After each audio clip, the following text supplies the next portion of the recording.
প্রবাসীরা তো মানুষ নয়, টাকা কামানোর মেশিন। তাদের দুঃখ কষ্ট বুঝার মানুষ কেউ আছে কি এমন? বলছিলাম এক প্রবাসী ভাইয়ের জীবন কাহিনী।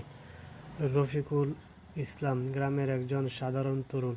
স্বপ্ন ছিল পরিবারের দরিদ্রতা দূর করে সুন্দর ভবিষ্যৎ গড়ার। কয়েক বছর আগে পাড়ি জমান সৌদি আরবের রিয়াদে।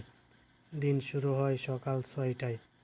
নির্মাণ সাইটে করা রোদের কাজ, ঘাম, ধুলো ও ক্লান্তি তার প্রতিদিনের সঙ্গী। প্রতিদিনের মতো সন্ধ্যায় ফিরে আসে মেসে। তখন তার প্রিয় সময়, দেশে ফোন করার সময়। ছোট ছেলের কথা শুনে চোখে জল চলে আসে। স্ত্রীর কণ্ঠে চিন্তার ছায়া। মা বাবার শরীরের খবর শুনে এক ধরনের অসহায়ত্বের কাতর হন তিনি।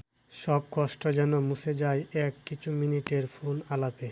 দেশে টাকা পাঠান সময় মতো, নিজের জন্য তেমন কিছু কেনা হয় না তার। মাঝে মধ্যে ভাবে, এটাই কি আমাদের জীবন? প্রবাসীদের কষ্ট বুঝার নেই তো কেহ। মাস শেষে আশায় থাকে টাকা পাঠাবে কখন। এই সব পরিবার চিন্তা করে না প্রবাসীরা প্রবাসে থাকে কেমন। ভিডিওটি ভালো লাগলে অবশ্যই শেয়ার করবেন।